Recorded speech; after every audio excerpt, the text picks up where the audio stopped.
മാലപ്പടക്കത്തിന് ഒരാൾ തിരികൊടുത്തിട്ടുണ്ട്. സ്വാഭാവികമായിട്ടും ലിസ്റ്റൻ സ്റ്റീഫന്റെ ഹൈദർ അലി അല്ലെ, അച്ഛന്റെ സ്ഥാനത്ത് നടന്ന ഹൈദർ അലി എന്നെ വിളിച്ചു ചോദിക്കുന്നു.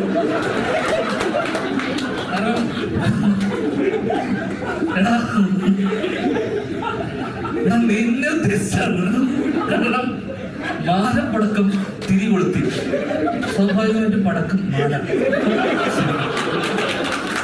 അങ്ങനെ ഞാൻ ഭയന്നു, ഞാൻ പേടിച്ചു. ഹൈദർ അലി വിളിക്കും, രാത്രി എത്ര തവണ വിളിച്ചു? രാത്രി 4 ഗുരുതരാ വിളി. ഞാൻ പറഞ്ഞു, എന്റെ ഹൈദർക്ക ഒരിക്കലും അങ്ങനെ ആവാൻ കഴിയില്ല. അല്ലല്ലല്ല, ഇത് അങ്ങനെയല്ല, ഞാൻ തുടങ്ങി കഴിഞ്ഞു എന്ന് പറഞ്ഞാൽ അവിടെ ലാപ്ടോപ്പ് വെച്ചിരിക്കുക സാധനം. അത് തോടാവാത്ത ലാപ്ടോപ്പ്, അതിന്റെ ഡിസ്പ്ലേ ലൈറ്റൊന്നുമില്ല, വർക്കാവാത്ത ലാപ്ടോപ്പ് വെച്ചിട്ട് പേര് വെച്ചിരിക്കുക. ഞാനത് സ്റ്റോർ ചെയ്ത് തുടങ്ങി. ഞാൻ രാത്രി ഇതാന്ന് പറയുന്നത് ഞാൻ എന്റെ പേര് വെച്ചിട്ട്. അങ്ങനെ പിറ്റേ ദിവസം ഈ സംഭവം എല്ലാം ഞാൻ ആളിന്ന് രാവിലെ തന്നെ വിളിച്ചു. അങ്ങനെ എന്താ ഈ സംഭവം എന്നൊക്കെ പറഞ്ഞപ്പോഴേക്കും അതൊക്കെ സംസാരിച്ചു കഴിഞ്ഞു. അപ്പൊ എനിക്ക് പറയാനുള്ളത്, ആ പ്രമുഖ നടൻ ആരും ഇല്ലാതെ ഞാനാണ്.